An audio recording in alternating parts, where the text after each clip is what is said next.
Okay, so last time pinag-aralan natin yung si Jesus, siyang team ng prophecy. So ang topic natin ngayon, si Jesus, siya din yung team ng Bible pag ang pinag-usapan is tungkol sa second coming niya. Okay? So yung mga Bible scholars, tinignan nila sa Bible, in-estimate nila na sa New Testament, every 25 verses, binabanggit yung tungkol sa second coming ni Jesus. So, ganun kadalas na binabanggit sa Bible yung muling pagbabalik ni Jesus. Ngayon, kung mapapansin natin, pag nabasa natin yung istorya ng unang pagdating ni Jesus, yung naging baby siya, nagkatawang tao, marami rin sa Old Testament na napag-aralan natin last time na pinopropesy na darating si Jesus, di ba? Pero bakit ganon? Yung bayan ng Israel is hindi nila naintindihan, kaya hindi nila tinanggap na si Jesus, siya yung Messiah. So, ano yung nangyari, di ba? Posible kaya na sa second coming niya, yung mga tao na nagbabasa ng prophecy, di ba, na nakakaalam, oh, may second coming, na mamimiss din nila, di ba? Hindi sila makakapaghanda pag dumating uli si Jesus. Posible kaya na gamitin ng kaaway ito para i-confuse niya yung mga tao. Para katulad din ng unang pagdating ni Jesus, hindi sila handa. Ngayong pangalawang pagdating ni Jesus, hindi rin sila handa. Actually, kung mapapansin natin, iba-iba yung turo tungkol sa pag ang pinag-usapan is yung second coming ni Jesus. Kaya malaki yung possibility na isa ito sa mga gagamitin ng kaaway para i-confuse yung mga tao. So, importante na malinaw sa atin yung mga bagay tungkol sa tinatawag nating second coming ni Jesus. So, para sa karamihan sa inyo, review na lang ito. Kasi alam ko, madalas yung napag-aaralan ito. So, titignan natin kung naging malinaw sa atin yung mga napag-aralan natin dati. So, magsisimula tayo sa tanong na to. Before Jesus returned to heaven, what did He promise? Alam niyo naman kasi, di ba, ang pinangahawakan natin yung mga pangako sa Biblia. So, ano yung ipinangako ni Jesus bago siya bumalik sa langit? Ito makikita natin sa John chapter 14.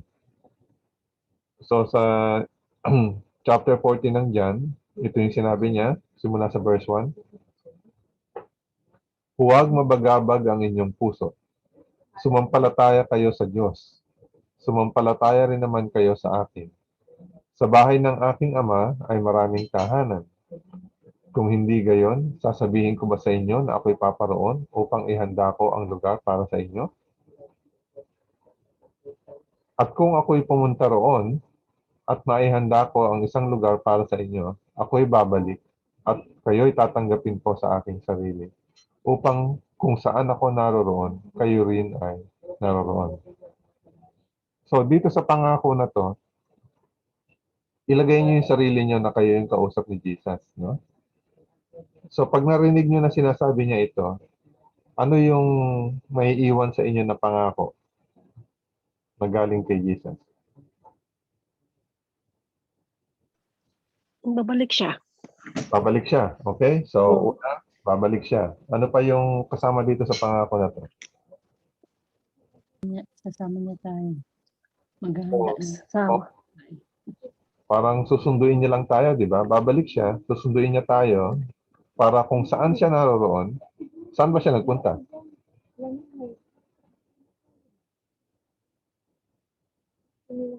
Sa langit. Sa langit, di ba?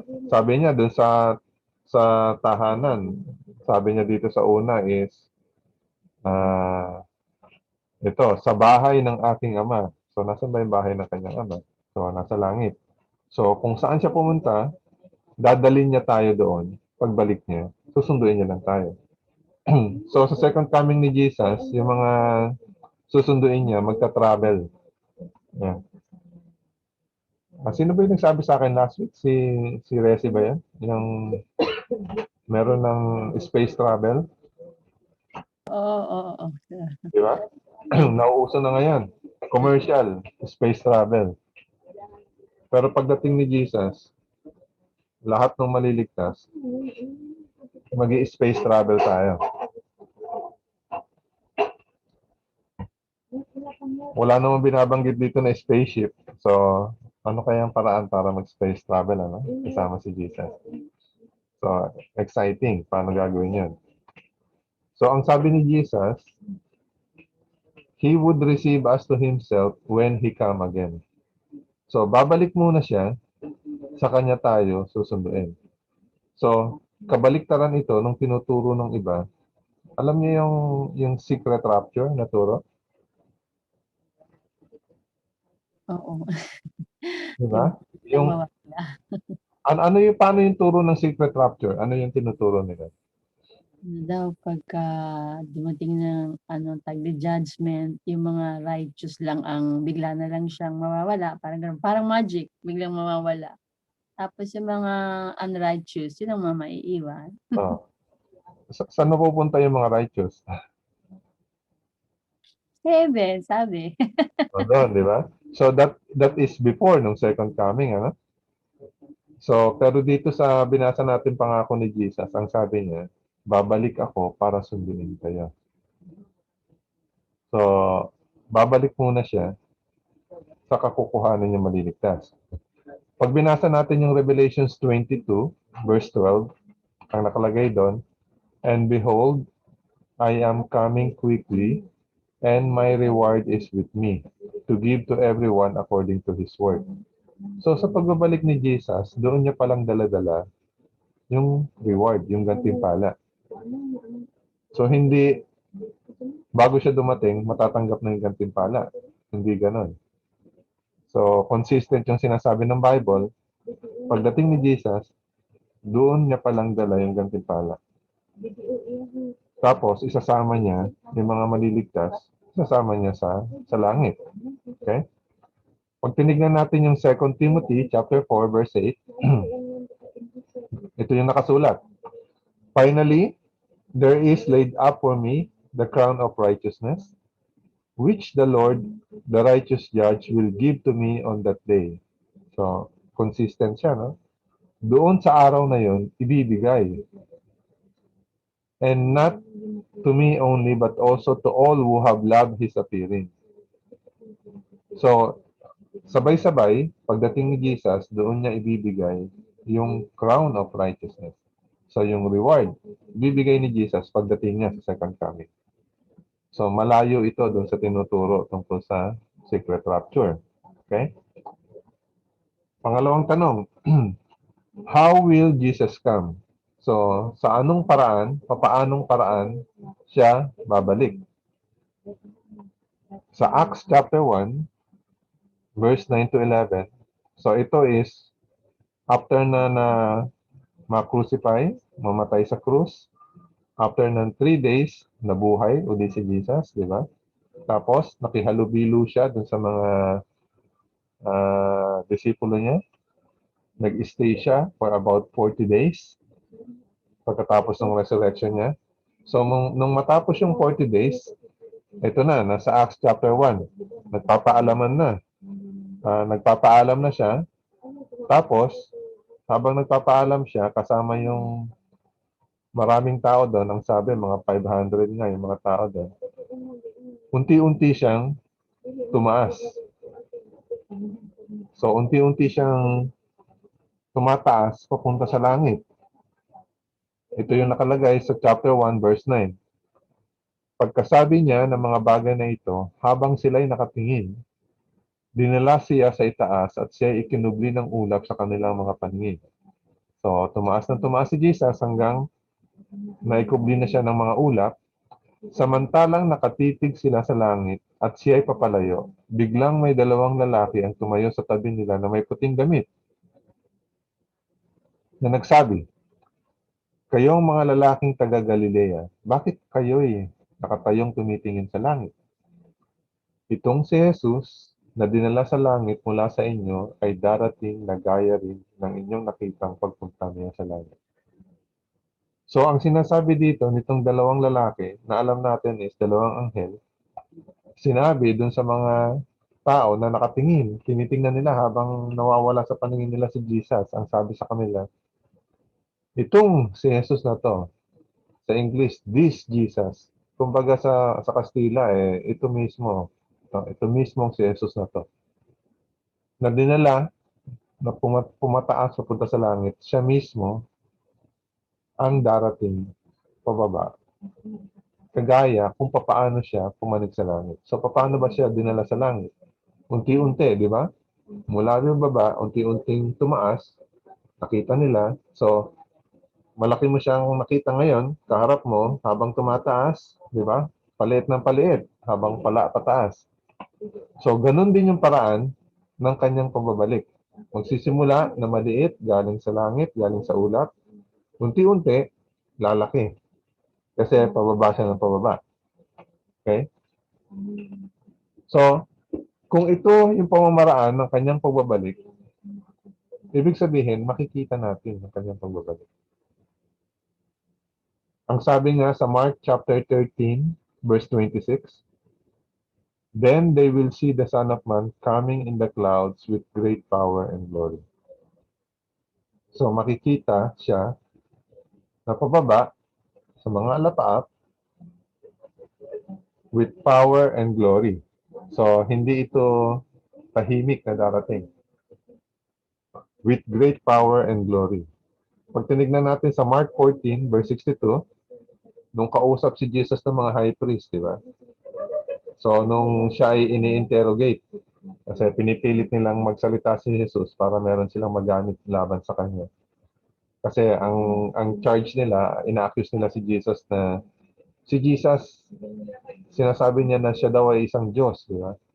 So, para sa kanila, blasphemy yun. So, binebate nila si Jesus para magsalita si Jesus, matrap nila. So, nung tinanong nila si Jesus, ikaw ba ang Messiah? Ang sabi ni Jesus, sa Mark 14 verse 62, Jesus said, I am. And you will see the Son of Man sitting at the right hand of the power and coming with the clouds of heaven. So, maraming bahagi sa Biblia, sinasabi ni Jesus, o sinasabi sa Biblia na si Jesus darating sa alapaap at siya ay makikita. Okay? So, dito makikita natin na ang malinaw dito, pagdating niya, makikita siya. So again, malayo ito doon sa sinasabi na sekreto yung kanyang pagdating. Okay? Susunod na question. Will there be counterfeit of Jesus' second coming? Ibig sabihin, meron bang manggagaya? Meron bang mamemeke? Magagayahin na siya is si Jesus na darating. Okay? So, ang nakalagay sa Matthew 24, verse 23, ito yung nakasulat. At kung may sino mga magsabi sa inyo, masdan nyo, narito ang Kristo. O, nariyan siya, huwag niyong paniwalaan. Sapagkat lilitaw ang mga bulaang Kristo at ang mga bulaang propeta at magpapakita ng mga dakilang tanda at mga kababalaghan. Ano pat ililigaw kung maaari pati ang mga hinirang. So yung mga darating na mga bulaang Kristo, mga bulaang propeta, magpapakita sila ng mga miracles, diba? Magpapakita sila ng mga dakilang tanda, mga signs, mga great signs. Kaya hindi porke magkakaroon ng great signs, di ba? May dumating diyan na umiilaw-ilaw, di ba? O kaya may dumating diyan na lumilipad, ibig sabihin siya na si Kristo. Hindi. Kasi binigyan na tayo ng babala dito na may darating na bulaang Kristo at bulaang propeta na magpapakita ng mga dakilang tanda. Ang gagawin nila, ililigaw, i-deceive, lolokohin ng mga tao. Kahit nga yung mga elect, di ba? Ibig sabihin, kahit yung mga tao na naghihintay kay Kristo, nag-aaral ng salita ng Diyos, kung maaari, pati yun, lolokohin nila. Ang sinabi dito, kung maaari, di ba? Hindi naman sinabing maililigaw nila. Ang sinabi dito, kung maaari, pati yung mga hinira. Kasunod pa nitong verse na to, tignan nyo, ipinagpauna ko ng sinabi sa inyo, kaya kung sasabihin nila sa inyo, tignan nyo, siya ay nasa ilang, huwag kayong lumabas. Tignan nyo, siya ay nasa mga silid, huwag niyong paniwalaan. So pag mayroong nagsabi sa inyo na si Kristo dumating kahapon, nando sa bahay namin, huwag kayong maniwala. Pag mayroong sa news, biglang lumabas, si Kristo dumating, nandito sa Pilipinas, nasa bundok ng anong bundok yan? Sa bundok sa Davao. Yan. Huwag kayong maniwala. Di ba? Mount Apo po. Alin? Mount Apo. Nasa Mount Apo ba yan? Yung kingdom of So, ang sabi ni Jesus dito, huwag kayong maniwala. Sapagkat gaya ng kidlat na nanggagaling sa silangan at nagliliwanag hanggang sa kanluran, gayon din naman ang pagdating ng anak ng tao. So, ang sinasabi ni Jesus dito, hindi na kinakailangan na may magsabi sa inyong ibang tao na dumating na si Jesus. Kasi kayo mismo makikita niyo. So, para yung kidlat, mula sa silangan, mula sa east hanggang sa west, makikita siya. So, pag dumating si Kristo, hindi pwedeng hindi mo malalaman. Okay? So, pag halimbawa, kinaumagahan, pagbukas mo ng TV mo, ini-interview nila si Jesus, dumating, bulaang Kristo yon, diba? Kasi pag dumating si Jesus, hindi na siya kinakailangan interviewin na gano'n. Okay? Pag dumating si Kristo, makikita siya ng lahat. Ang sabi dito sa 2 Thessalonians chapter 2 verse 9 and 10, the coming of the lawless one is according to the working of Satan, with all power, signs, and lying wonders. So ang kaaway, gumagawa din ng kababalaghan. Kaya hindi dahil nagmimilagro, ibig sabihin, galing sa Diyos. Hindi. And with all unrighteous deception among those who perish, because they did not receive the love of the truth, that they might be saved. So yung mga naloloko, di ba? Yung mga nadideceive, itong mga nagmimilagro, ano ba, umiyak yung estatwa, ganito, o lumabas yung dugo sa estatwa. Tapos sinimula ng sinamba yung estatwa. Nadideceive itong mga to. Ang sabi dito, because they did not receive the love of the truth. So, kaya sila na-deceive kasi wala silang pagmamahal sa katotohanan. Masakit mang sabihin, di ba? Ang Bible kasi minsan diretso, di ba? Parang sword, di ba? Matalim. Kaya, pag pinakinggan natin, parang ang sakit. Yung mga naloloko, kaya sila naloloko kasi hindi nila mahal ang katotohanan. Ibig sabihin, hindi nila hinanap ng gusto pinag-aralan ng katotohanan. Hindi nila ipinagdasal. So, kung ayaw natin na maloko tayo, dapat matuto nating mahalin ang katotohanan. Okay? So, next question. Kung merong mga darating na mga bulaang propeta at Kristo, paano natin malalaman na dumating yung tunay na Kristo? Matthew 24 verse 30 to 31. Pagkatapos ay lilitaw ang tanda ng anak ng tao sa langit at tatangis ang lahat ng mga lipi sa lupa at makikita nila ang anak ng tao na dumarating na nasa mga ulap ng langit na may kapangyarihan at dakilang kaluwalhatian. So, tulad ng binasa natin kanina, paano mo malalaman na si Kristo yung darating?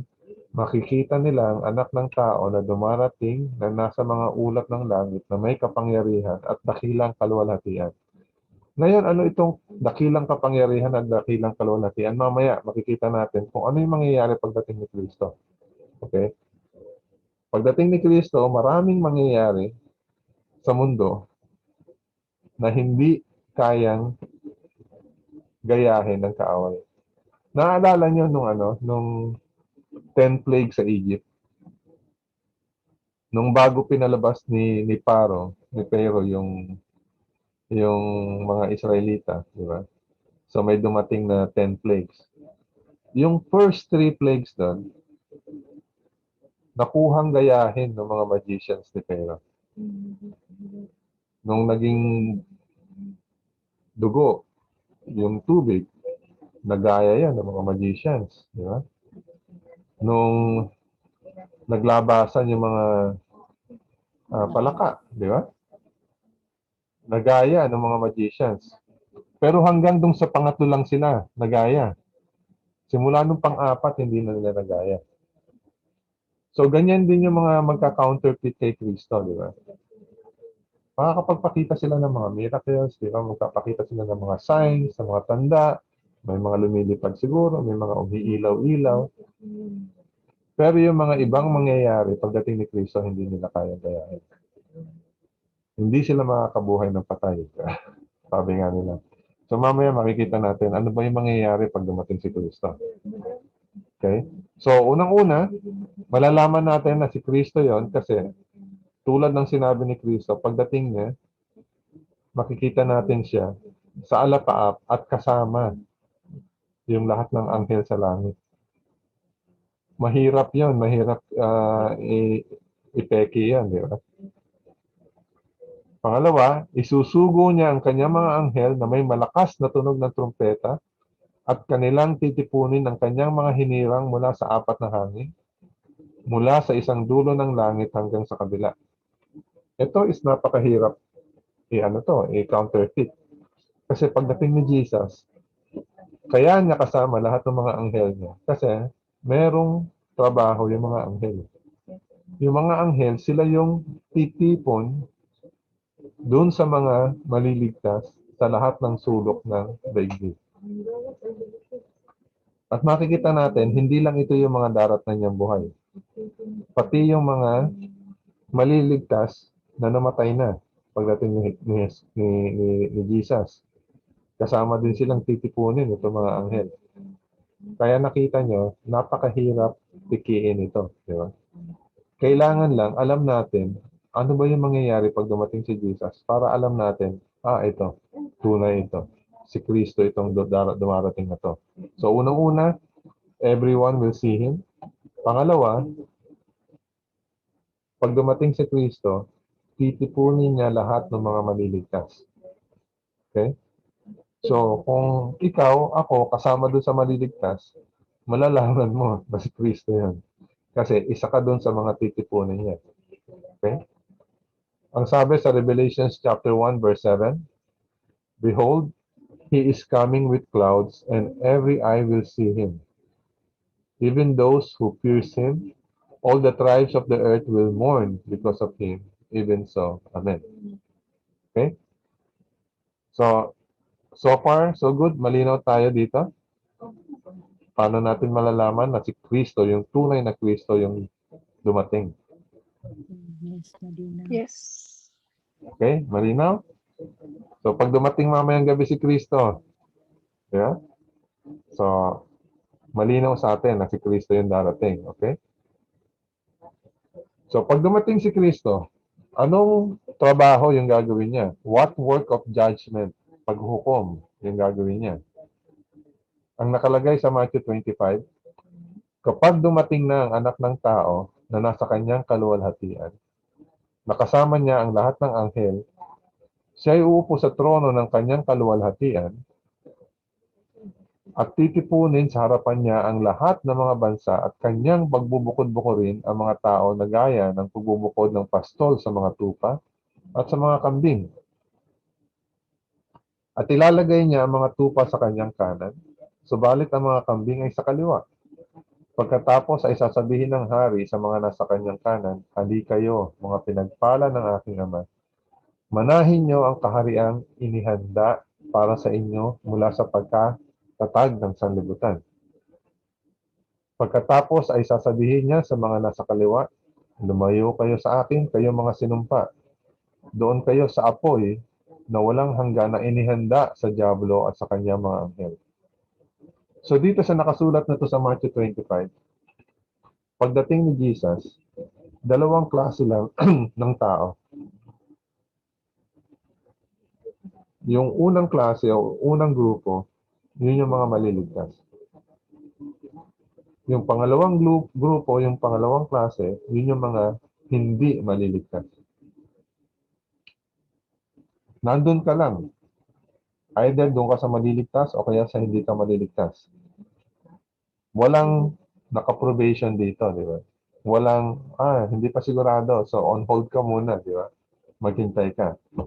So, walang ganon. Pagdating ni Jesus, either sa naligtas ka o kaya doon ka sa hindi naligtas. Kaya ko ine-emphasize ito kasi isa ito sa mga tinuturo ngayon kasama nung secret rapture na doktrina, no? Na sinasabi, yung mga unang mararapture daw, dadalhin sila sa langit. So yung mga hindi kasama doon sa mga unang kinuha, may iwan dito sa earth para ma-experience nila yung 7 years of tribulation. Ngayon, kung saan nila kinuha yung 7 years of tribulation, hindi ko rin alam.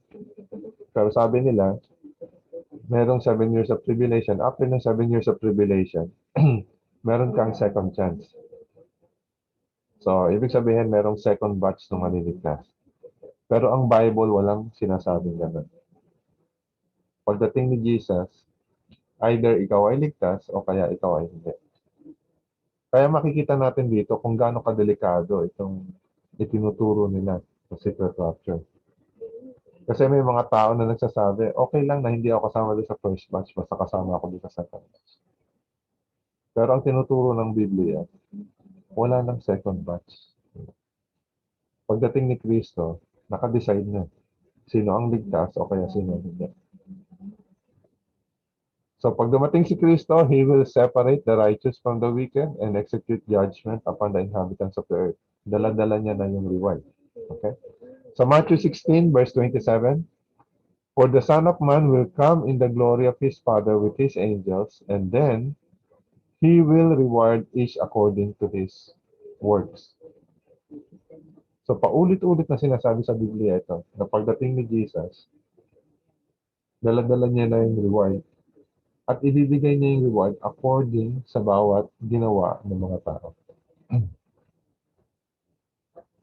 So dito sa judgment aspect ng pagdating ni Jesus, meron ba kayong question?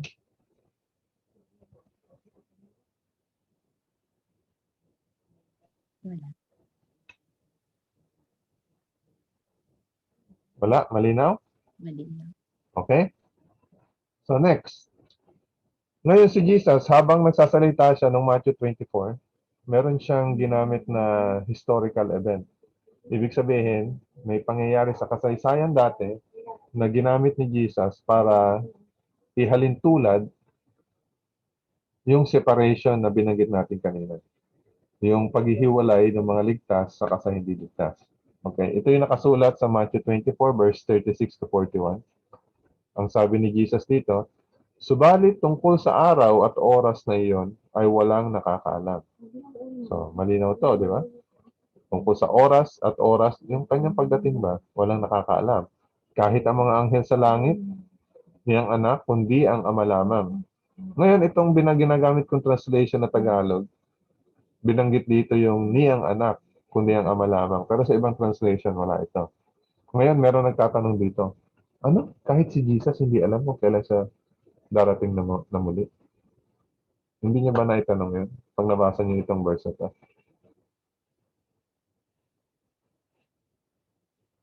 Paano hindi alam ni Jesus kung kailan siya babalik na ulit?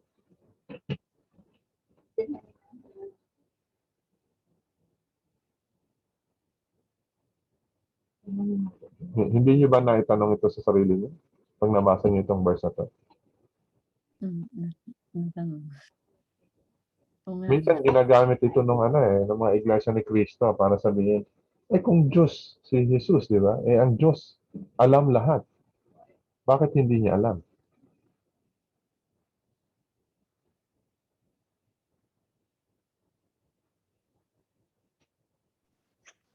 Hindi niya alam kasi naging tao siya, 'di ba, nung nandito siya. Kaya hindi pa niya alam. Gano'n ba 'yun? So, nung panahon na sinasabi ni Jesus ito, tama yung sinabi ni Ate Johnny. No? So, alam natin, nung nagkatawang tao si Jesus, di ba? Voluntarily, di ba? Mm. Marami siyang kakayahan, kapangyarihan bilang Diyos, voluntarily, hindi niya ginagamit. Isang way yon ng pagpaliwanag nito, bukod pa dun sa ibang translation, wala itong phrase na to, niyang anak. Di ba? At isa pa, di ba? Ang gusto natin sabihin dito is, si Jesus, pinapakita niya talaga kung ano yung dependence niya doon sa Ama. Kasi meron din nagsasabi, kung tunay na Diyos si Jesus, bakit siya nagdadasal sa Ama? Di ba?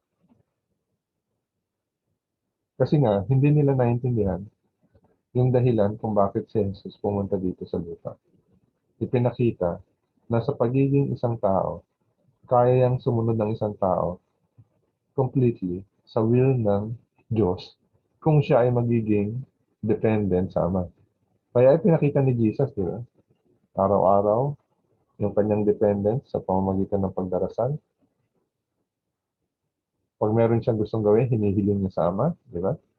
Yung dasal niya sa Garden of Gethsemane, kung siya ang tatanungin, bilang isang tao, ayaw niya na ano rin, nararamdaman niya yung takot ng isang tao, di ba? Pero sabi niya, hindi ang aking pagnanais, kundi ang nais mo, Ama, ang masusunod, di ba? So, makikita natin dito, habang tao si Jesus na nasa lupa, marami siyang ginagawa, marami siyang sinasabi, na ginagawa, sinasabi niya, bilang isang tao dito sa lupa, dito sa earth. Okay? So, hindi nangangahulugan yun na huminto yung kanyang pagka-Diyos. Kaya sinasabi nga natin, isa sa mga bagay na matututunan natin, pag-aaralan natin sa mahabang panahon na nasa langit tayo, yung 1,000 years, tatanungin natin si Jesus, Jesus, paano nangyari yun? Na ikaw ay nagkatawang tao, pero at the same time, Diyos ka pa rin. Okay? So, isang misteryo yun, na hindi natin pwedeng sabihin na intindihan ko yun 100%. Kasi hindi. Hindi natin 100% naintindihan sa capacity ng utak natin ngayon. Siguro pag tayo ay na-translate na nakarating na sa langit, binago na ng Diyos yung ating physical na pangangatawan, magkakaroon na tayo ng kakayahan na maintindihan ng gusto yung mga bagay na ito. Okay? Pero dito, makikita natin na ginamit ni Jesus itong verse na to para sabihin, walang nakakaalam ng araw at oras ng kanyang pagdating. Pero sabi niya, pero yung pagdating niya, parang katulad yan nung panahon ni Noah. Kung paano sa mga araw ni Noah, gayon din naman ang pagdating ng anak ng tao. Naalala niyo kung ano yung nangyari kay Noah? Okay? Pag sinabi kong si Noah, kilala niyo si Noah, no? Mm. Okay? Sapagkat kung paano sa mga araw na yon, bago bumaha, sila'y kumakain at umiinom, at nag-aasawa at pinag-aasawa, hanggang sa araw na pumasok si Noah sa barko, at hindi nila nalalaman hanggang sa dumating ang baha, at tinangay silang lahat, ay gayon din naman ang pagdating ng anak ng tao. Kaya may dalawang taong pupunta sa bukid, ang isa'y kukunin at ang isa'y iiwan. May dalawang babaeng magtatrabaho sa isang gilingan, ang isa'y kukunin at ang isa'y iiwan. Dito sa binasa nating verses sa Matthew 24:36-41. Ano yung nakasulat dito na meron kayong question o itong bagay na ito hindi ko masyado naintindihan? Bakit inihantulad ni Jesus yung panahon ni Noah sa kanyang pangalawang pagdating?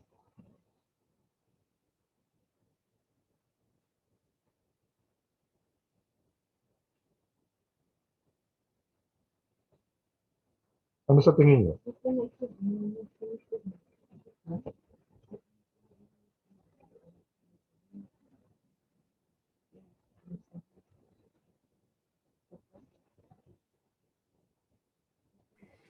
Elder Roland, kagaya po sa ngayon po na parang ano lang din, 'di ba, yung busy ang mga tao, parang wala lang, pero 'di ba, iba na yung nangyayari sa mundo, marami ng mga sign pero parang wala pa rin, hindi pa rin, parang didma-didma lang, marami pa rin mga tao na didma-didma lang ba? O, business as usual, no? Mm. So, isa yun sa mga bagay na pinupunto ni Jesus. Na katulad nung panahon ni Noah, yung mga tao, business as usual, hindi nila alam, nakaset na pala. Sumara kasi yung pinto nung barko. Wala pa rin baha. Simula nung pagsara ng pinto, bumilang pa ng 7 araw bago nagsimula yung baha. Ibig sabihin, hindi alam ng mga tao, nakasara na pala yung pinto, di ba? Nakaseal na yung kanilang destiny. Hindi pa rin nila alam. So, ganun din sa second coming ni Jesus. Nag-close na yung probation, paparating na siya, hindi pa rin alam ng mga tao. So, isa yun sa mga bagay na iniyahan tulad ni Jesus dito. Kaya sabi niya, yung pagdating daw ng Son of Man, yung Son of Man is, yun yung pangalan na paborito niyang ginagamit sa sarili niya, di ba? Yung second coming niya, isa sa mga katulad na mangyayari nung panahon ni Noah, dumating siya, hindi alam ng mga tao na paparating na pala siya. So, isa yon. Ano pa yung mga ibang bagay dito na ginamit ni Jesus na para illustrate? Ay yung dito, sinasabi yung separation. Anong parte dito yung pagsiseparate?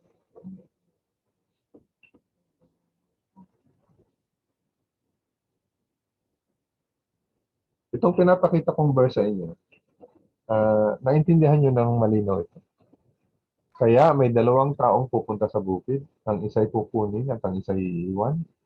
May 2 babaeng magtatrabaho sa isang gilingad, ang isa'y kukunin at ang isa'y iiwan.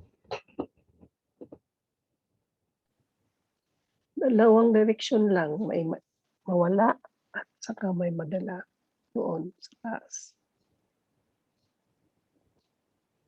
So, tama yung sinabi ni Ate Johnny, no? Ang ini-illustrate ni Jesus dito, meron lang 2 klase o grupo ng tao pagdating niya. Okay? Yung isa'y kukunin, ang isa'y iiwan. Ngayon, ito yung isang verse, isa sa mga verses na ginagamit ng mga nagtuturo ng secret rapture. Alam niyo kung paano yung paliwanag nila dito? Ayan, maliwanag. Yung isa kukunin, yung isa iiwan. So, yung righteous kukunin, bigla na lang mawawala. Yung hindi ligtas, may iiwan. Nakita niyo kung paano nila ginamit itong verse na to. Hmm. Pero, mali ba yung pagkakaunawa nila dito? Kasi malinaw nga naman sinasabi, may isang kukunin, mayroong isang iiwan.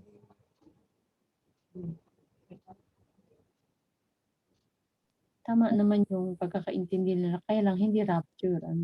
Yun yung pag dumating na si Jesus. Hindi yung padating pa lang. Saka, ito, sinabi ito ni Jesus, di ba? With reference, ang context is yung panahon ni Noah. Tingnan niyo yung nangyari ng panahon ni Noah. Di ba? So, sila Noah, pumasok sa barko, yung mga tao, nasan sila? Yung mga hindi naligtas. Sa labas. Nasa labas, okay? So, nung dumating yung baha, anong nangyari doon sa mga tao na nasa labas ng barko? Ng arko? Nawala. Wala. Nawala, That's tinangay safe. sila, di ba? Hmm. Ang sabi dito, tinangay silang lahat. Eh, yung mga naligtas, nasa na sila? Nasa barko. Sa Nasa loob. barko. Okay?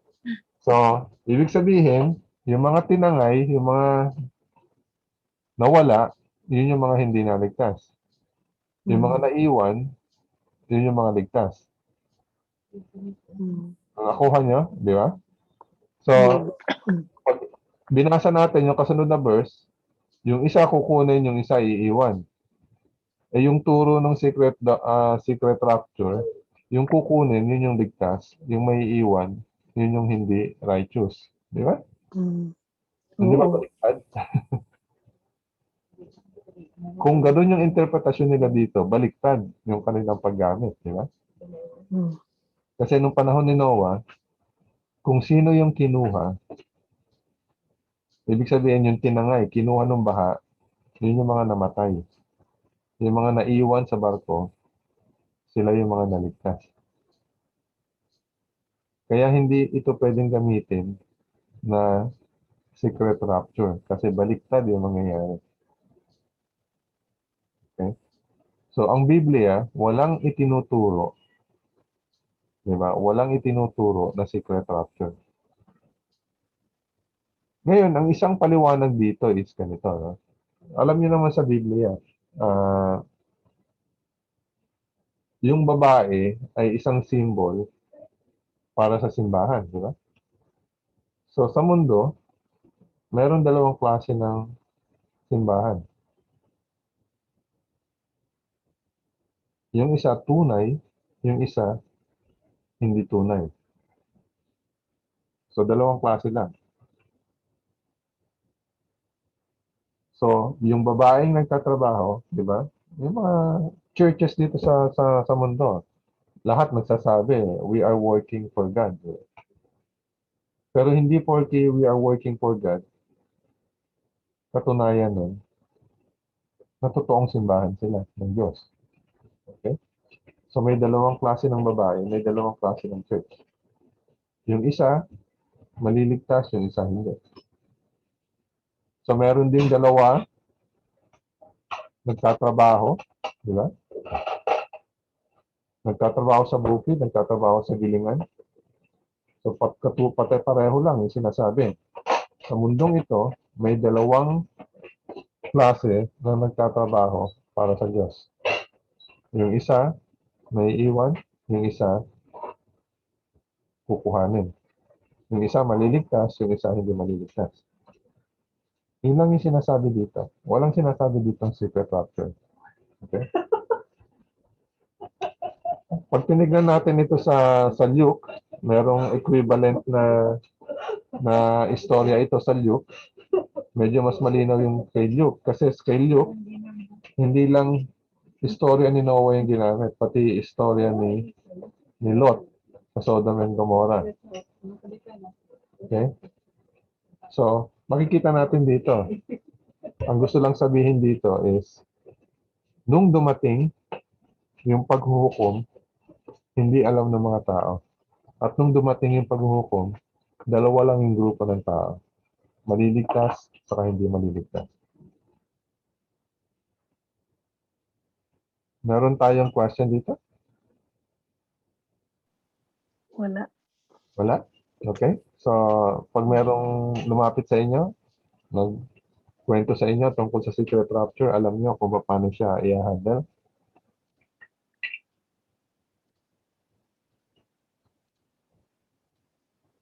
Is that a yes? Or is that ano? Yes. Yes. Okay. Roland, Hmm. kasi example ngayon is dalawang church lang. Ang dami kasing churches ngayon, di ba? Paano natin ma-identify saan doon yung I mean, ang sabi ko is, dalawang klase lang ng dalawang church. klase? So, hindi ko sinabing So, ibig sabihin, dalawang church yung hindi, dalawang klase ng church. dalawang klase ng church. So, paano natin ma-identify? Paano natin ma-identify kung ano yung tunay na church? Doktrina. Yung doctrine. So, Based sa Bible. daraanan din natin yan, pero para sagutin natin yan, alam natin nakasulat yan sa Revelations chapter 12, di ba?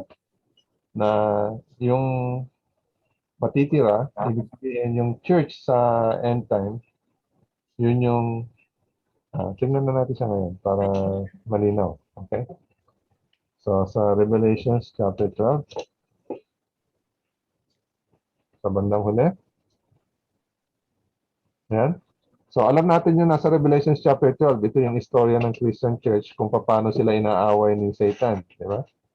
So, hanggang sa bandang huli, sa verse 17, and the dragon was enraged with the woman. Yung woman, ito yung Church of God. Di ba? Simula pa nung pinakauna hanggang sa huli, yung representation ng church ng Panginoon dito is yung woman. And he went to make war with the rest of her offspring. Ibig sabihin yung mga natira, yung remnant. Ibig sabihin ito na yung nasa huli. At ang katangian nitong natira, yung rest of her offspring ng Church of God, who keep the commandments of God and have the testimony of Jesus Christ. So basic ito, basic attribute ito. Ibig sabihin, isa sa palatandaan ng tunay na simbahan, sila yung mga sumusunod sa utos ng Diyos. Sila ay meron nitong testimony of Jesus Christ. Pag pumunta ka sa Revelations 19 verse 10, malalaman natin na yung testimony of Jesus Christ is yung spirit ng prophecy. Okay? So, nadaanan natin yan ilang beses. Titingnan lang natin ngayon para ma-refresh yung ating idea sa Revelations 19 verse 10. Yung angel, yung nagsasalita dito, and I fell at his feet to worship him. But he said to me, so si John, nagpatira pa siya doon sa isang angel, pero sabi ng angel sa kanya, but he said to me, see that you don't do that. Sabi ng angel, wag mo akong sambahin. Di ba? I am your fellow servant and of your brethren who have the testimony of Jesus. Worship God, for the testimony of Jesus is the spirit of prophecy. So, kaya sinasabi natin, yung end time church ng Panginoon, sila yung sumusunod sa kautusan ng Diyos at sila ay binigyan ng gift ng prophecy. Okay. Isa lang ito doon sa mga palatandaan na malinaw. So, magsimula ka ng ngayon. Tingnan mo lahat ng simbahan sa buong mundo. Kahit yung mga Christian denomination. Kahit itong attributes lang na itong gamitin mo. So, marami ka nang may eliminate na denomination. Nasasabihin mo, ay, hindi ito yung tunay ng church sa end time.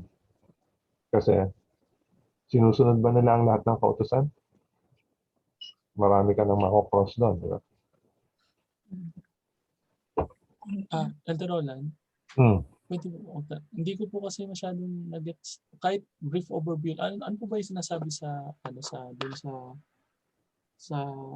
secret rapture? Ano po yung Yung secret rapture? Apo. Ang turo ng secret rapture is ganito, no? Bago dumating si Jesus, bago yung second coming niya, yung mga righteous daw, yung mga first honor ba, kukuhanin sila secretly. Pag sinabi natin secretly, bigla nilang sila mawawala dito sa mundong ito. So, tulad niyan, nag-usap-usap tayo dito. Tapos si Pema, isa siya doon sa mga righteous, di ba? Bigla na lang mawawala si Pema. Na-rapture na siya, ibig sabihin kinuha na siya, dinala sa langit. Ngayon, yung mga hindi righteous, yung mga hindi first honor, may iwan dito sa mundo na to. Pag nakuha na lahat yung mga righteous, magsisimula yung sinasabi nilang 7 years of tribulation. Magkakataon kayong hindi nadala. Yung 7 years of tribulation na sabi nila, doon daw mangyayari yung last 7 plagues. Di ba napag-aralan natin dati sa Revelation siya? Sa Revelation 16, 15, 16, and 17, yung 7 bowls na pag binubuhos yung isang bowl, andun yung judgment ng Panginoon, mayroong isang plague. So, ang sabi nila, yun daw mangyayari during those 7 years ng tribulation. Pagkatapos ng 7 years of tribulation, merong additional, parang second chance, di ba? So, ngayong na-experience mo na yung 7 years of tribulations, magbabalik loob ka na ba sa Panginoon, di ba? Pag ikaw ay nagbalik loob sa Panginoon, maliligtas ka. Ngayon, After ng 7 years of tribulations, yung mga talagang ayaw magsisi, yun yung mga hindi maliligtas.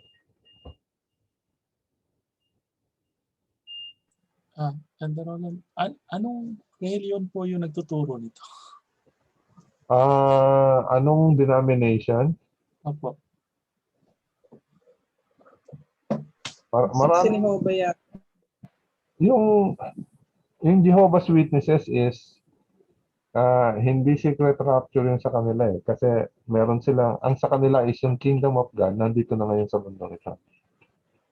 So, nandito na tayo sa spiritual kingdom. Diba? Na sinasabi is, pag natapos itong 1,000 years na to, ewan ko kung kailan nagsimula ang 1,000 years,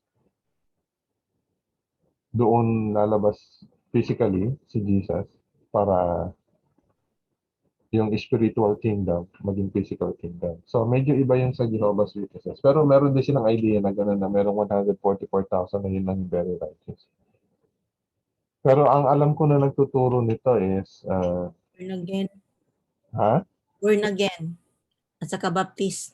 Oo, kahit kasi sa Baptist is iba-iba yung Baptist. Merong Southern Baptist, merong Reformed Baptist, di ba? So, merong mga Baptist church na nagtuturo niyan.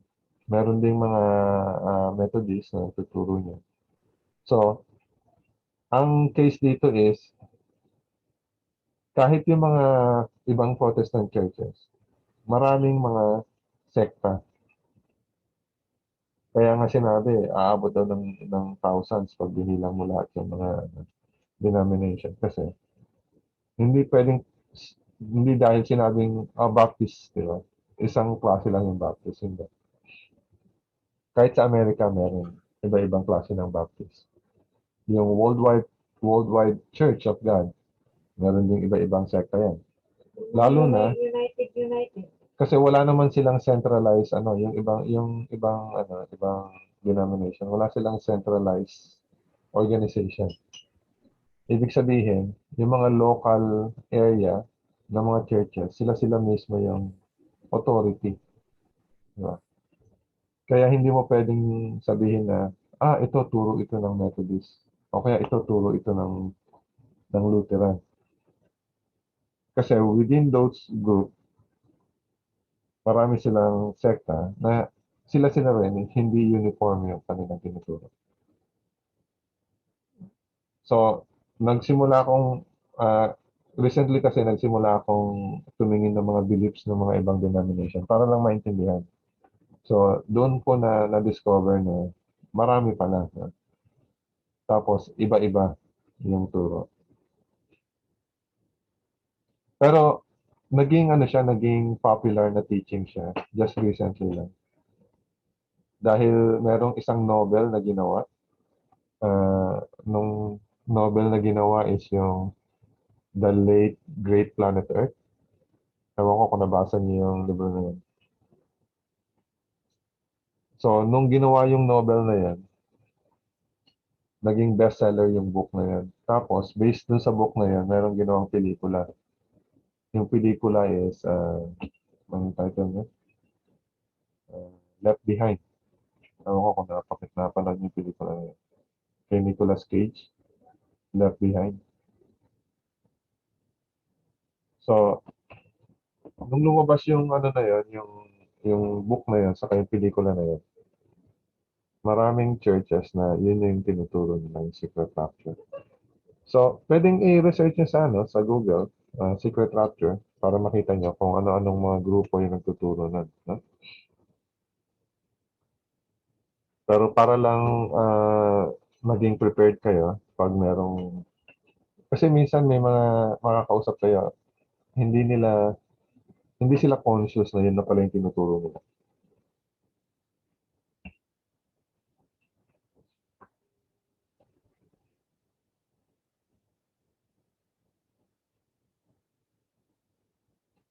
Pero ito lang yung naging batayan nila, yung sa Matthew. Doon na talaga nag-rely yung teaching ng secret rapture.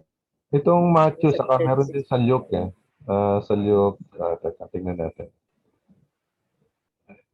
Luke 15? Hindi Luke 15. 17?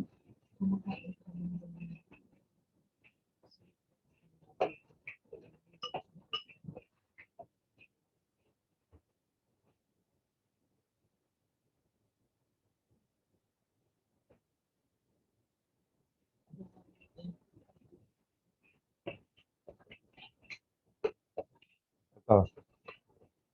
Sa Luke 17, verse 34. Actually, ito yung equivalent ng binasa natin kanina sa Matthew. Kasi pag binasa mo yung simula nito, ang sinabi din dito, sabi niya,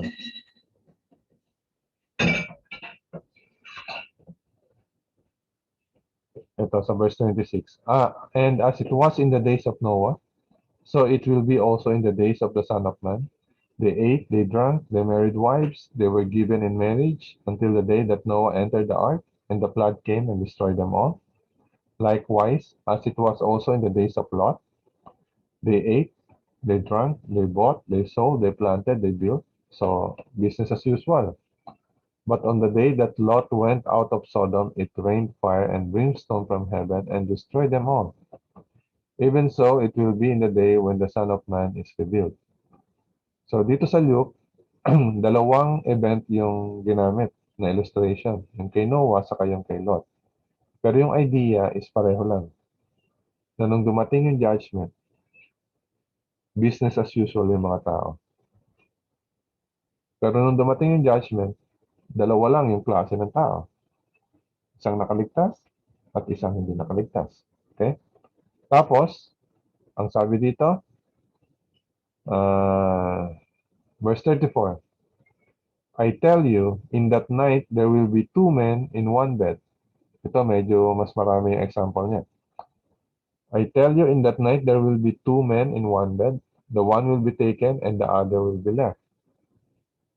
So, ano ibig sabihin nun? Dalawang tao na natutulog.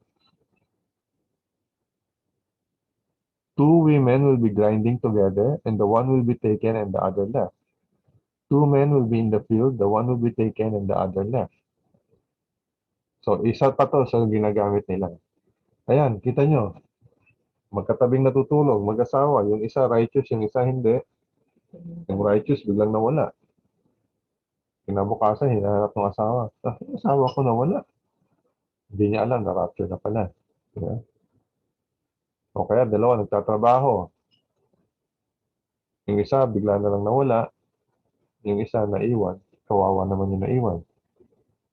Isa pa to yung sa basehan nila. Ngayon, pwede rin natin i-apply dito yung kaninang sinabi ko. Di ba? Alam niyo naman sa Bible, yung death is iniyahan tulad nila sa natutulog, di ba? So, ibig sabihin, kahit doon sa mga namatay, dalawa lang yung klase ng tao. Buhay at patay. Hindi. Yung mga patay nga eh. Doon sa mga patay, dalawang klase lang yung mga namatay, di ba? So, yung mga namatay kay Kristo, saka yung mga namatay na hindi kay Kristo. So, isang grupo ng mga namatay, maliligtas. Isang grupo ng mga hindi namatay, hindi maliligtas. Yung women, pinaliwanag ko na kanina, di ba? Women is a symbol ng church. Two men, di ba? So, dalawang klase lang ng tao ang nagtatrabaho sa field. Ibig sabihin, dito sa mundo na to, para sa gawain ng Panginoon. Pero hindi lahat ng mga nagsasabi na kami ay nagtatrabaho para sa Panginoon ay maliligtas. Maladaanan natin mamaya yan. Pero basically, ito lang yung dalawang grupo ng verses na basihan ng secret rapture. Ngayon yung word na rapture mismo is hindi mo matatagpuan sa Biblia. I-search natin. Rapture. Ayan. Bible Zero. Ngayon, saan nila kinuha yan? Tanong ng aking asawa. Ngayon sa Bible, merong idea tungkol sa itong nakasulat sa 2 Thessalonians.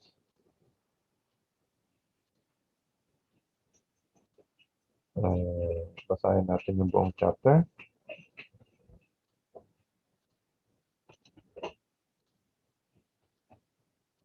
Para lang alam niyo yung kung saan nila kinuha yung idea. No?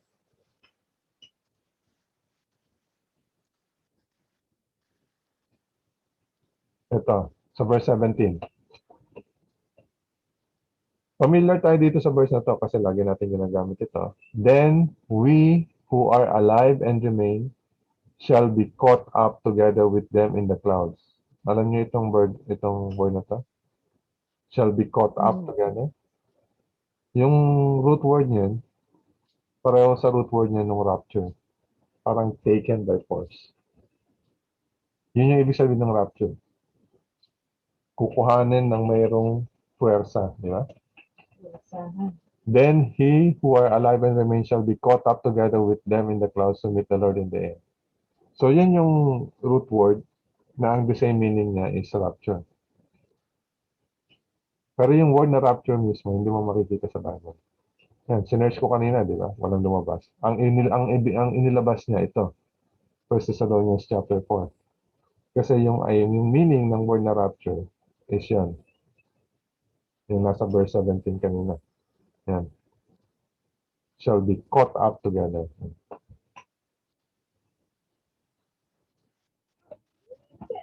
Meron pa tayong question tungkol din sa rapture na yun? Pelikula lang siguro yung movie. Oo, hindi nila alam kasi yan. Fictional lang yung book, ginawang pelikula. Minsan kasi ang tao hindi ma-distinguish kung ano yung fiction sa true story. Okay.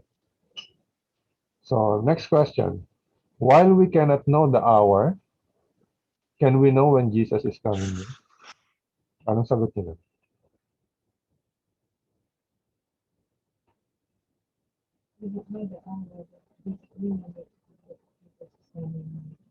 So, hindi nga natin alam yung araw sa oras, pero malalaman ba natin kung malapit na yung kanyang pagdating? Yes. There are Mga signs. Tama, Mga no? signs. Mga signs. No? Yung mga signs, okay? So, basahin natin ito nasa 1 Thessalonians chapter 5. Mga kapatid, tungkol sa oras at mga panahon, hindi na kailangan mayroong isulat pa sa inyo. Sapagkat kayo rin ang lubos na nakakalam na ang araw ng Panginoon ay darating na gaya ng magnanakaw sa gabi. So, inihantulad ito sa isang magnanakaw sa gabi. Tandaan nyo, pinag-uusapan dito is tungkol sa oras at mga panahon. Okay? So, ang konteksto dito, tungkol sa oras at mga panahon, ang sabi, darating ang Panginoon parang magnanakaw sa gabi. Sapagkat sinasabi nila, kapayapaan at katiwasayan. Kaagad darating sa kanila ang biglang pagkawasak, na gaya ng pagdaramdam sa panganganak ng babaeng nagdadalang tao at walang makakatakas. Yung mga naka-experience na sa inyo mga anak, Grabe. bigla na lang sasakit, lalabas na, kahit madaling araw, walang pinipiling oras. Okay? So, ganun daw yung pagdating ni Kristo. Kung kailan mo hindi inaasahan, doon darating. Okay? Ngunit kayo, mga kapatid, ay wala sa kadiliman, upang sa araw na yon ay mabigla kayong gaya sa magnanakaw. Yun naman pala. Yung mga mabibigla lang, yung mga hindi nakakaalam. Pero ang sabi dito ni Paul, ngunit kayo mga kapatid. Turing nyo na kayo sinasabihan ni Paul dito. Ngunit kayo mga kapatid, ay wala kayo sa kadiliman. Upang sa araw na yon ay mabigla kayo gaya sa magnanakaw. So yung mga mabibigla lang pala, yung mga nasa kadiliman. Kaya siguraduhin nyo hindi kayo mabibigla pagdating ni Jesus. Okay? Kasi ang sabi dito ni Paul, ngunit kayo mga kapatid, wala kayo sa kadiliman. Upang sa araw na yon ay mabigla kayo gaya ng sa magnanakaw. Sapagkat kayong lahat ay pawang mga anak ng liwanag at mga anak ng araw. Tayo'y hindi ng gabi ni ng kadiliman man. So ibig sabihin, hindi tayo mabibigla na darating na pala si Jesus. Kasi alam natin kung malapit nga. Kaya nga, huwag tayong matulog gaya ng mga iba Ayan. Mabibigla ka lang kung ikaw ay matutulog. Ibig sabihin, spiritually sleeping ikaw. Kung di tayo manatiling handa at magpakatino. So, ang sinasabi ni Paul dito, mabibigla ka lang sa pagdating ni Jesus kung ikaw ay tulog sa kadiliman at hindi handa at hindi nagpapakatino. Ang sabi ni Jesus sa Matthew 24, napapansin nyo, lagi tayo nagre-reference sa Matthew 24 kasi yung chapter na yun, na pinag-uusapan yung pagdating ni Jesus. Matthew 24 verse 32, Now, learn this parable from the fig tree. When its branch has already become tender and puts forth leaves, you know that summer is near. So you also, when you see all these things, yung mga sinabi ni Jesus na mga signs sa Matthew 24. So you also, when you see all these things, know that it is near at the doors.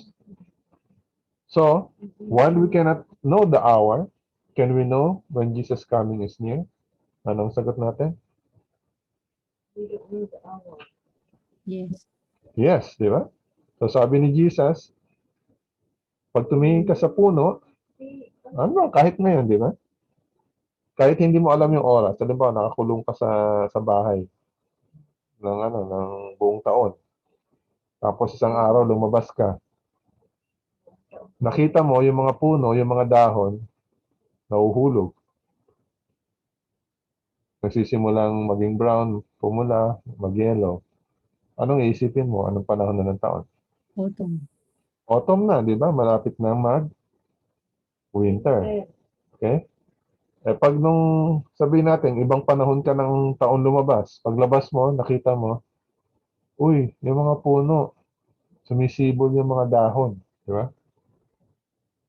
So, anong panahon ng taon ka lumabas ng bahay? Mm. Spring. Springtime, papunta sa summer, di ba? So, ganun yung sinabi ni Jesus. Katulad din na makikita mo, pag tumingin ka sa puno ng fig tree, summer, malapit na. Ibig sabihin, malalaman mo rin kung malapit na ang pagdating ng Panginoon Diyos. Hindi mo malalaman yung eksaktong araw at oras. Pero, sa science, malalaman mo, malapit na ang kanyang pagdating. Okay? Alam mo na malapit na siyang dumating kung tayo ay mananatiling handa at magpakatino. Pero kung hindi tayo maghahanda at magpapakatino, magugulat tayo para tayong pinasok ng magnanakaw. So, yun yung sinasabi ni Paul dito sa 1 Thessalonians chapter 5. So, will Christ's coming be secret and silent as a thief in the night? Kasi sabi kanina ni Paul, para daw sa magnanakaw yun, di ba? So, basahin natin yung sagot ni Peter. 2 Peter chapter 3. Ngunit darating ang araw ng Panginoon na gaya ng isang magnanakaw. Yan. Si Peter din gumamit ng illustration, magnanakaw. At ang kalangitan ay maglalaho kasabay ng malakas na ingay. At ang mga sangkap ay matutupok sa apoy at ang lupa at ang mga gawang naroon ay masusunog. Yamang ang lahat ng mga bagay na ito ay mawawasak ng ganito. Anong uri ng pagkatao ang nararapat sa inyo sa banal na pamumuhay at pagiging makadiyos? Na hinihintay at pinagmamadali ang pagdating ng araw ng Diyos sapagkat ang kalangitan na nagliliyab ay matutupok at ang mga sangkap ay matutunaw sa init. Based dito sa sinulat ni Peter, masasagot ba natin yung question? Ang pagdating ba ni Jesus ay sikreto at tahimik, katulad ng isang magnanakaw sa gabi? Hindi. Hindi. Hmm. Eh bakit inihalin tulad siya sa isang magnanakaw sa gabi? Bigla kasi, bigla. Hindi natin alam. Yung Okay. way naman yun, yung way ng Yung time element, di ba? Yung timing. Mm. Yung tungkol sa oras, araw ng kanyang pagdating, parang magnanakaw yan. Hindi magpapaalam sa iyo. Hindi sasabihin, Johnny, tumatawag mo kami ngayon para sabihin sa inyo na bukas po ay Magnakaw kayo sa bahay. Darating ako. namin yung bahay nyo. Di ba? Hindi ka bibigyan ng ganong warning. Mm. So, in terms of timing, time element, parang magnanakaw sa gabi ang pagdating ni Jesus. Ibig sabihin, hindi mo alam yung eksaktong oras, araw. Pero, pag dumating yung magnanakaw, malalaman mo, ninakawan ka. Di ba? Minsan nga, pag minalas-malas ka pa, sasaktan, papatayin ka pa ng magnanakaw. Ngayon, pag dumating si Jesus, bigla yung oras, pero pag dumating siya, ano mangyayari? Ang kalangitan ay maglalahong kasabay ng malakas na ingay. Silent ba yan? Yung kalangitan maglalaho tapos malakas na ingay. Paano naging tahimik yan? At ang mga sangkap ay matutupok sa apoy. Yung mga paligid natin, natutupok sa apoy. Paano magiging secret at silent yan? Oo nga. Di ba? So, hindi ko talaga maubos maisip paano naging silent. Ang isang narinig ko na paliwanag nila is, actually, yung second coming ni Jesus, merong two parts yan. Yung una, sikreto. Yung pangalawa, hindi sikreto. Sabi ko, lahat talaga gagawa ng palusot ng mga tao para ng mabaluktot, no? Yung kanilang tinuturo. Walang sinasabing gano'n ng Biblia. Ang sabi ng Biblia, pagdating ni Jesus, dala-dala niya na yung kanyang reward. Pagdating niya, doon niya ibibigay yung reward. Pagdating niya, kukuhanin niya yung mga maliligtas. Yung mga hindi maliligtas, may iiwang patay dito sa mundo na ito. Maghihintay ng 1,000 years hanggang sa final execution and judgment. Yun yung nakalagay sa Biblia. Okay? So, huwag tayong magpapaloko, di ba? Kasi napakadelikado. Ang sabi pa sa Psalms chapter 50, verse 3, our God shall come and shall not keep silent. Ayan, opposite na opposite. Our God shall come and shall not keep silent. A fire shall devour before him, and it shall be very tempestuous all around him. So, pag dumating siya with all his glory, di ba? Kasama niya lahat ng anghel, di ba? So, paano magiging sekreto yan? Yung isang anghel nga lang, yung mga sundalo ng Roman army is nabubuwal na, di ba? Kasama niya pa yung lahat ng anghel. Next question. At Jesus' second coming, what will happen to the righteous who have previously died? So, yung mga namatay na dati, na righteous, ano ang mangyayari sa kanila pagdating ni Jesus? Ito, familiar tayo dito, 1 Thessalonians chapter 4. Sapagkat ito'y sinasabi namin sa inyo sa pamamagitan ng salita ng Panginoon, na tayong nabubuhay, na natitira hanggang sa pagdating ng Panginoon, ay hindi mauuna sa anumang paraan sa mga natutulog. Ginamit na uli yung analogy. Sa mga patay, ang tawag doon sa Biblia, mga natutulog. Okay? Verse 16, sapagkat ang Panginoon mismo ang bababa mula sa langit. So, naalala niyo yung binasa natin kanina sa Acts chapter 1? Ang sabi ng mga anghel, itong si Jesus na ito, di ba? This Jesus. So, ang sabi din sa 1 Thessalonians, sapagkat ang Panginoon mismo ang bababa mula sa langit na may sigaw, may tinig ng arkanghel, at may trumpeta ng Diyos, at ang mga namatay kay Kristo ay babangon muna. So, ano yung mangyayari dun sa mga namatay na dati, ng mga righteous, pagdating ni Jesus? Mabangon Yan, babangon muna. muna.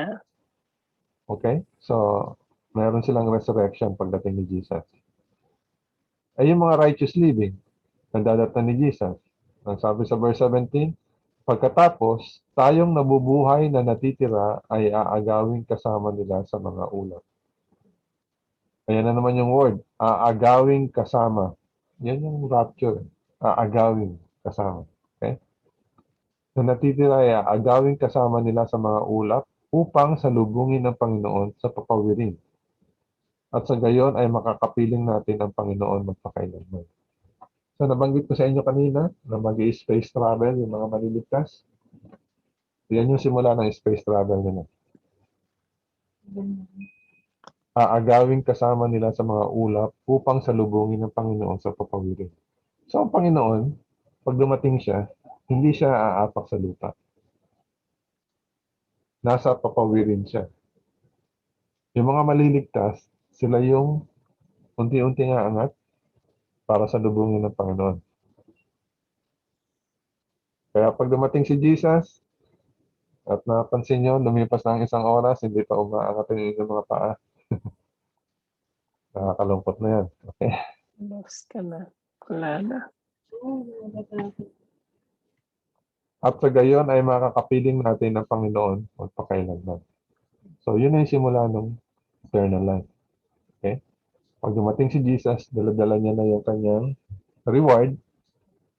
Pag dumating siya, mababasa natin sa 1 Corinthians 15, verse 51.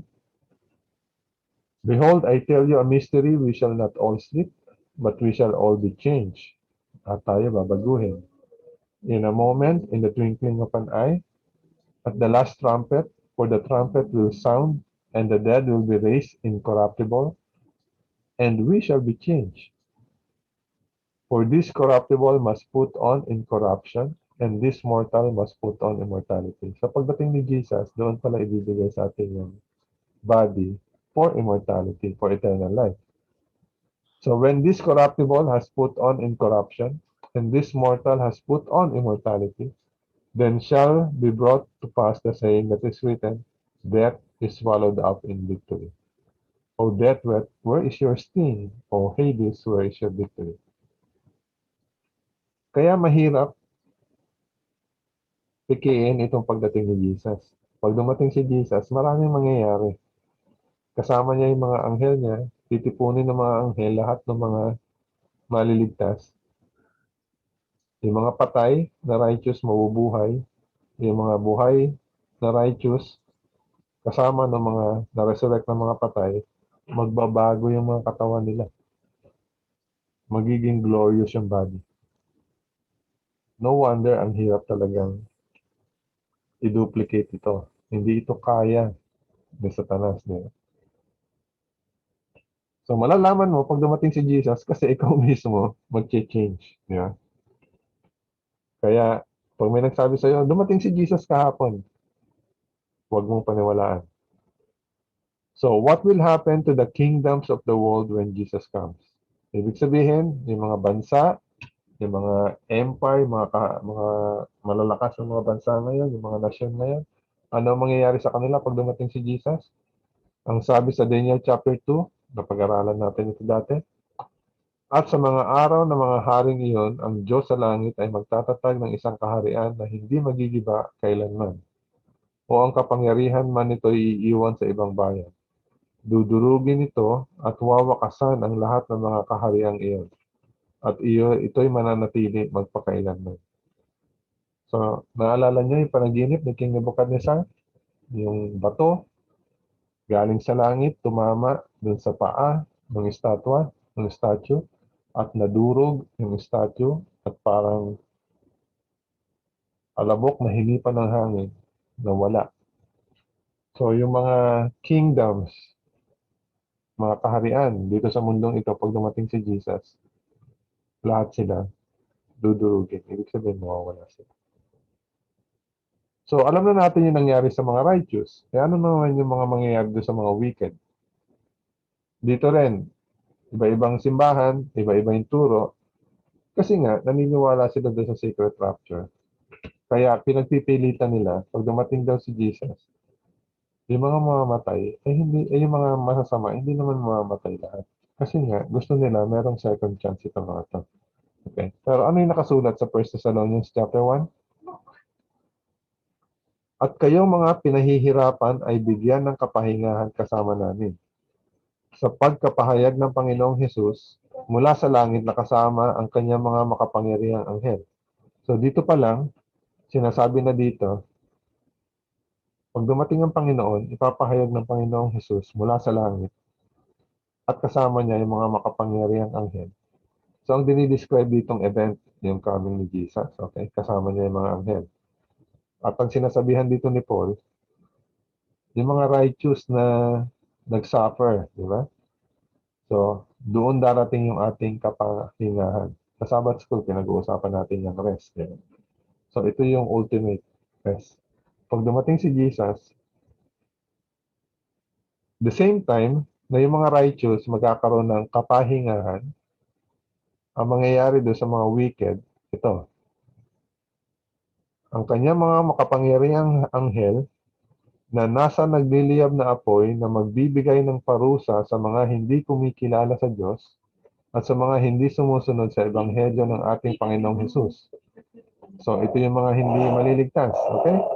Anong mangyayari? Ang mga ito'y tatanggap ng kaparusahang walang hanggang pagkapuksa. Yung word na ginamit dito, walang hanggang pagkapuksa. Okay? Eternal destruction. Ngayon, unang-unang lalabas sa isip natin, eternal destruction. Ano yun? Walang katapusang ang sinabi dito pagkapuksa, destruction. So, ibig sabihin, pag ikaw ay na-destroy, wala ka na. Okay?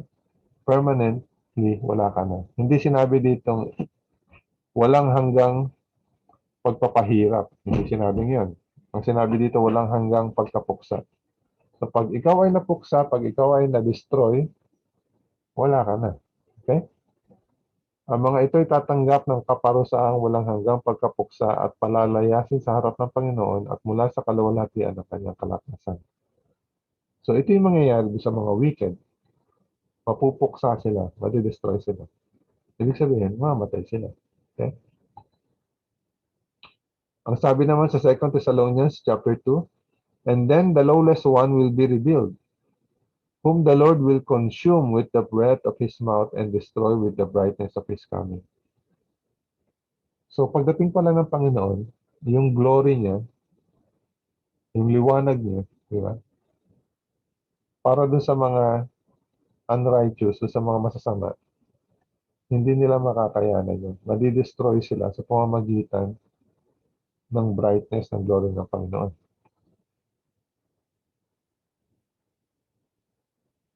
So, question, will everyone who claims to be saved be taken to heaven when Jesus comes? So, yung mga tao na lahat, sinasabi nila, kami ay maliligtas. Di ba? Yung mga simbahan namin, maliligtas kami. Lahat ba ng mga nagsasabi nun, maliligtas? Dadaling ni Jesus sa heaven? Matthew chapter 7, verse 21 to 23. Hindi lahat na nagsasabi sa akin, Panginoon, Panginoon, ay papasok sa kaharian ng langit, kundi ang gumaganap ng kalooban ng aking Ama na nasa langit. Ayan. Kanina, pinag-usapan natin ano yung palatandaan ng tunay na simbahan. Sila yung mga sumusunod sa commandments ng Panginoon. Katulad din ito, yung gumaganap ng kalooban ng aking Ama na nasa langit. So, consistent ang Bible, di ba? Kahit saan mo tignan. Tuloy pa natin yung verse. Sa araw na yon ay marami ang magsasabi sa akin, Panginoon, Panginoon, hindi ba nagpropesiya kami sa iyong pangalan? At nagpalayas ng mga demonyo sa iyong pangalan? At sa iyong pangalan ay gumawa kami ng maraming gawang makapangyarihan? So, mga ano to? Mga taong gumagawa ng mga kababalaghan. Nagpapalayas ng mga demonyo, di ba? Anong sabi ni Jesus? At kung magkagayon ay ipahayag ko sa kanila, hindi ko kayo kilala kailanman. Lumayo kayo sa akin, kayong mga gumagawa ng kasamaan. Ang translation sa English nitong kasamaan is lawlessness. Okay? So, ibig sabihin ni Jesus dito, kayong mga gumagawa ng lawlessness.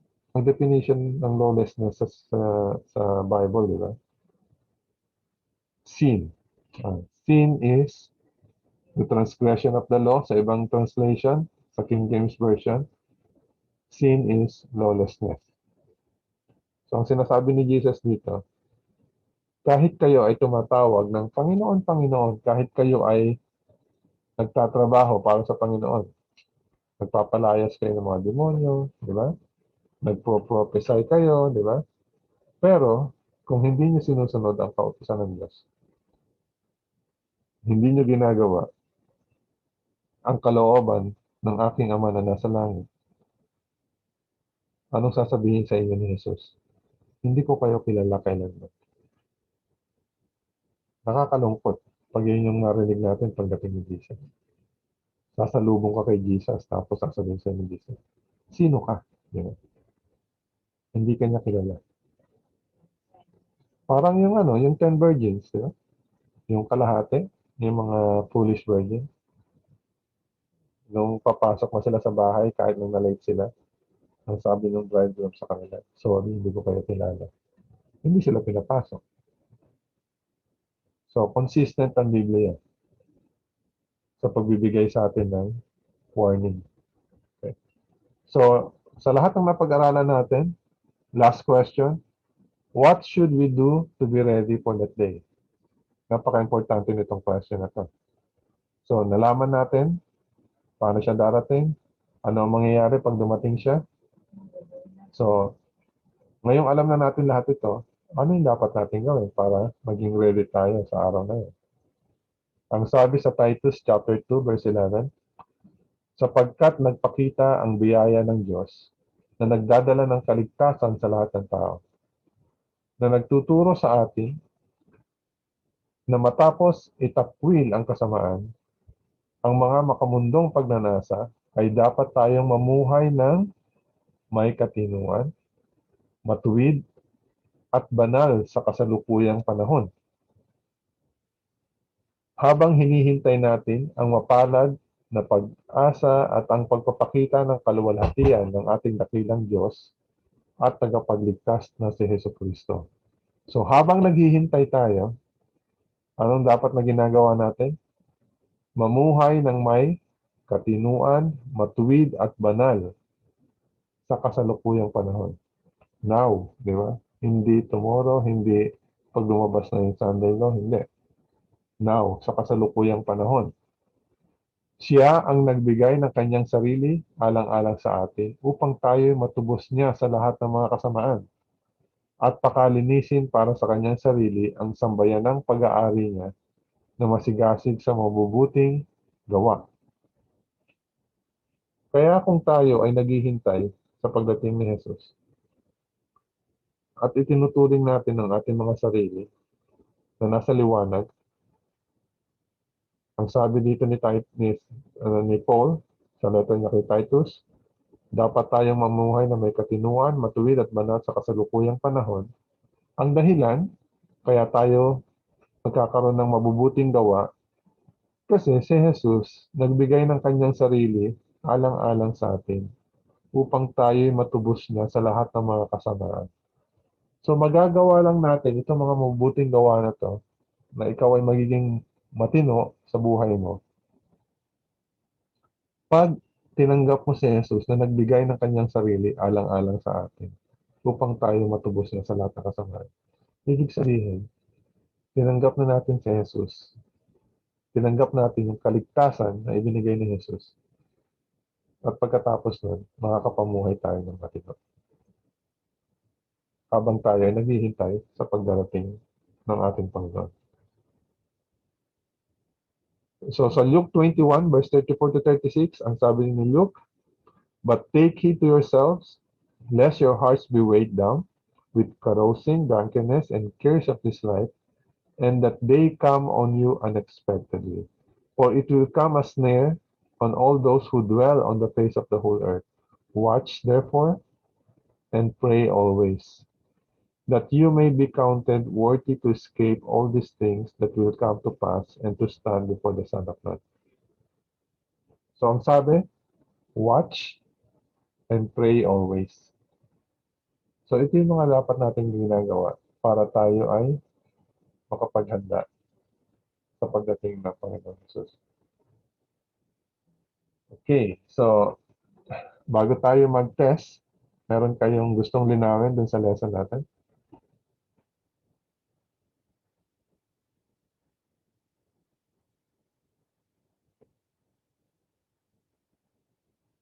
Meron tayong question? O tayo ay handa nang mag-test? Wala na. Okay na, okay? Okay. Okay na, yung test nyo, yan. Pinadala ko na yung link, ha, ng test. Tingnan nyo kung mabubuksan nyo.